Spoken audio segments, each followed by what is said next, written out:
Even if it's just to say, Sean, you need to do this. But then also if there becomes an opportune moment, I'm going to tell her, not only do we have help for Sean, but we have help for you. What if she wants to have nothing to do with this and she doesn't get on board with it? What happens then? It's bad. It's bad. Yeah. She has a reason to sabotage it all.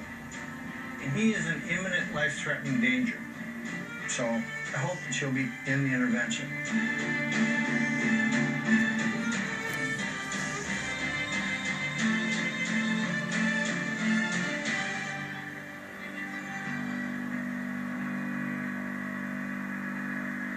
All right, so do you want to figure to meet by the flags in Salem at like 4? Okay.